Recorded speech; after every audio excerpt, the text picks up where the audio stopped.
Olá, meu querido irmão, meu querido amigo. Como é bom podermos mais uma vez estudarmos mais um pouco da Palavra de Deus, dando continuidade a essa série tão maravilhosa que estamos estudando a respeito do livro de Daniel. Hoje nós estudaremos a respeito do capítulo 7 de Daniel, que fala a respeito de 4 animais estranhos. Em Daniel, capítulo 7, versículos de 2 em diante, diz assim: Falou Daniel e disse: Eu estava olhando durante a minha visão da noite, e eis que os 4 ventos do céu agitavam o mar grande. 4 animais grandes, diferentes uns dos outros, subiam do mar. O primeiro era como leão e tinha asas de águia. Enquanto eu olhava, foram-lhe arrancadas as asas, foi levantado da terra e posto em 2 pés, como homem, e lhe foi dado mente de homem. Continuei olhando, e eis aqui o segundo animal, semelhante ao urso, o qual se levantou sobre um dos seus lados. Na boca, entre os dentes, trazia 3 costelas, e lhe diziam: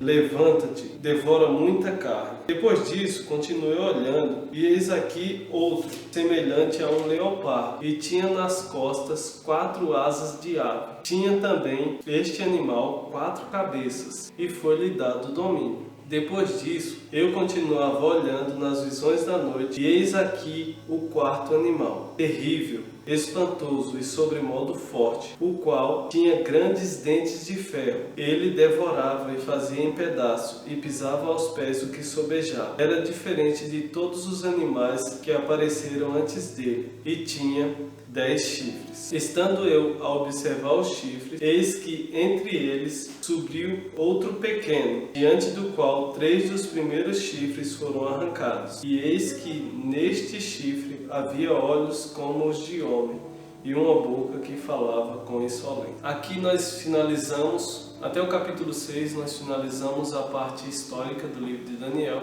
e aí começa a segunda parte. A partir do capítulo 7 até o capítulo 12 é a parte profética do livro de Daniel. Aqui nós acabamos de ler a respeito dos 4 animais que Daniel viu em visão. E cada um era diferente dos outros. Cada animal tinha uma aparência. Quando Daniel fala a respeito dos ventos, aqui em Jeremias, diz assim: Trarei sobre Elão os 4 ventos dos 4 ângulos do céu, e os espalharei na direção de todos esses ventos, e não haverá país aonde não venham os fugitivos de Elão. Então, quando Daniel aqui fala em ventos, profeticamente, ele está falando dos 4 pontos cardeais. Também fala que os animais saíram do mar. Aqui em Isaías, capítulo 17, versículo 12, diz assim: Ai do bramido dos grandes povos, que bramam como bramam os mares, e do rugido das nações, que rugem como rugem as impetuosas águas. Então, quando aqui em Daniel fala em mar, fala de um lugar densamente povoado, onde tem muitas pessoas. Porque aqui em Isaías, quando fala em mar, está falando em povos, em multidões, em nações. Então, aqui nós entendemos que esses animais, que é um símbolo de poder, saíram de um lugar densamente povoado, onde haviam várias pessoas. Daniel ele começa a ver e ele vê o primeiro animal. O primeiro animal era como um leão, e um leão que tinha 2 asas. Não existia um símbolo mais apropriado do que o leão para representar Babilônia, o reino de Babilônia, o rei de Babilônia e o seu reino. E o leão era o rei, é o rei, né? O rei dos animais. Também, esses 4 animais também faz uma menção ao que a gente viu no capítulo 2 de Daniel, que na estátua a cabeça de ouro representava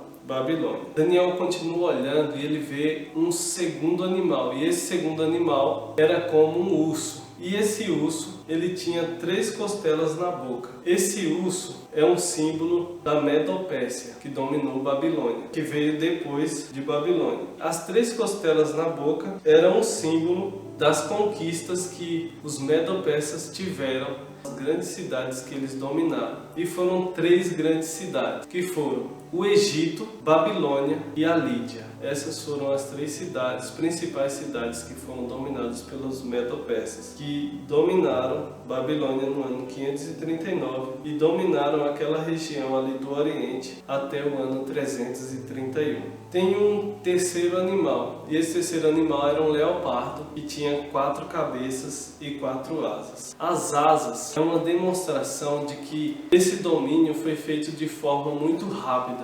Inclusive esse leopardo tinha 4 asas. É o símbolo da Grécia. A Grécia com seu rei, Alexandre o Grande, que dominou o mundo muito rápido. Quando Alexandre o Grande tinha 33 anos, ele já tinha dominado toda aquela região. E ele até dizia que ficava meio frustrado, porque se tivesse mais mundos para ele conquistar, seria melhor para ele. Então a Grécia, ela dominou a região ali densamente povoada do Oriente desde o ano 331 até o ano 168. E as 4 cabeças do leopardo era um símbolo dos seus 4 generais, que eram Ptolomeu, Cassandro, Lisímaco e Seleuco. E também tem um 4º animal, que era terrível e espantoso. Então Daniel ele não conseguia descrever que animal era aquele. E este animal ele tinha algumas características interessantes. Ele tinha 10 chifres. Também fala desses 10 chifres na cabeça que ele tinha,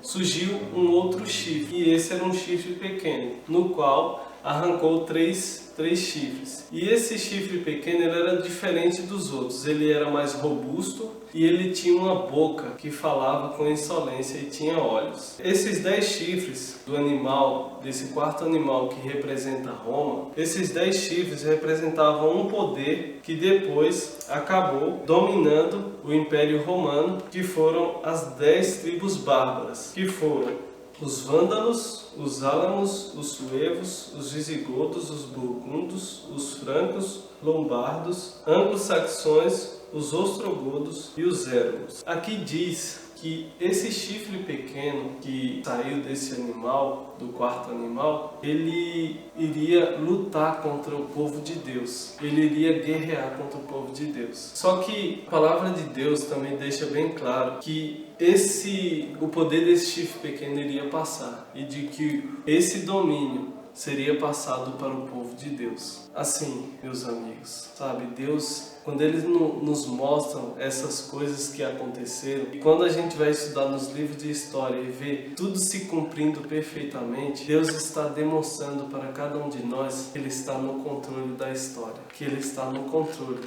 e que no final o povo de Deus, aqueles que o servem, serão vencedores. Quão maravilhoso, quão é bom, e o meu convite é que você se entregue inteiramente a Cristo Jesus, Ele que é o nosso Salvador. Ele está no controle da história, Ele nos conhece e Ele nos ama com amor eterno. Sabe o que Ele quer te dar, meu irmão? Ele quer te dar a vida eterna. E o que nós precisamos fazer é ir até Ele. Ele diz assim: vinde a mim, todos que estáis cansados e sobrecarregados, e eu vos aliviarei. Ele vai voltar, meu irmão. O que nós precisamos fazer é nos entregar inteiramente a Ele. Estarmos atentos, porque a nossa redenção se aproxima. No nosso próximo estudo, nós daremos continuidade a esse estudo do capítulo 7 e aprenderemos muito mais coisas maravilhosas. Que Deus te abençoe. Vamos orar juntos? Maravilhoso Deus, como é bom podermos aprender de que o Senhor está no controle da história. Vimos que na visão de Daniel ele viu vários eventos e eles se cumpriram perfeitamente. Senhor, temos a certeza de que